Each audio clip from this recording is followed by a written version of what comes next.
Aj dnes liturgia dáva nám krásne a povzbudivé slovo, ktoré napomáha nám dobre prežiť to postné obdobie. Skúsme sa pozrieť na to, čo Boh chce nám povedať v tomto slove, v týchto liturgických čítaniach. Čítanie ukazuje nám uzdravenie Námana, ktorý bol veliteľom sýrskych vojsk. Trpel on malomocenstvom. Vtedy dievča, ktoré slúžilo Námovej žene, povedalo, že je prorok, ktorý môže uzdraviť Námana z malomocenstva. Pozrime sa, že uzdravenie Námana bolo aj telesné, ale aj duchovné. Náman, keď prichádza k prorokovi Elizejovi, má svoju predstavu, aký je Boh a ako malo by vyzerať jeho uzdravenie. Vypočujme si, čo sám o tom hovorí Náman. Náman sa nahneval a odišiel so slovami: Myslel som si, že vyjde ku mne, bude vzývať meno Pána svojho Boha, rukou sa dotkne malomocného miesta a uzdraví ma. Nie sú rieky Damásku, Abana a Farfar lepšie než všetky rieky Izraela?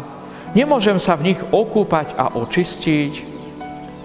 Náman je nahnevaný, lebo Elizeus nevyšiel k nemu osobne, ale poslal k nemu posla, ktorý mu odkázal: Choď a okúp sa 7 ráz v Jordáne, potom ti telo ozdravie a budeš čistý.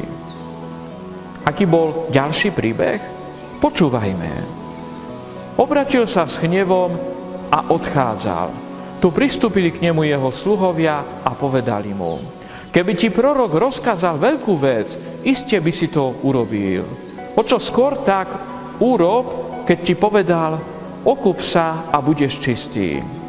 Zostúpil teda a 7 raz ponoril sa do Jordánu podľa slova Božieho muža.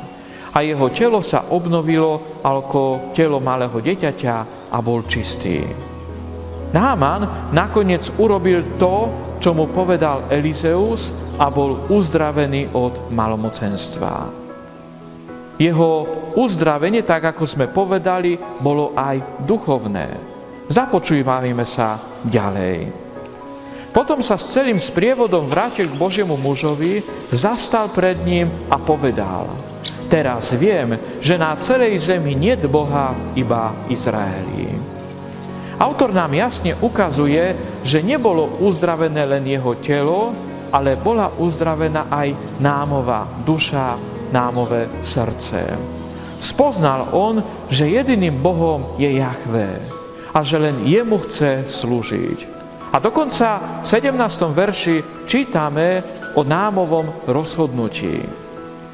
Vtedy Náman povedal: Dovol, prosím, aby dali tvojmu sluhovi zeme, koľko uniesú 2 mulice, lebo tvoj sluha už nepriniesie celopal ani inakšiu obetu inným bohom, iba Pánovi. No a v tejto jednej veci upros Pána za svojho sluhu. Keď pôjde môj pán do domu Remona kláňať sa a bude tam opierať sa o moju ruku, musím sa skloniť v dome Remona, keď sa bude on kláňať v dome Remona. Tuto vec prosím, nech odpustí Pán svojmu sluhovi. Odpovedal mu: choď v pokoji. Pani Ježišu, nech ten čas postného obdobia bude časom nášho uzdravenia. Uzdravenia nášho srdca, uzdravenia našej duše, uzdravenia nášho svedomia.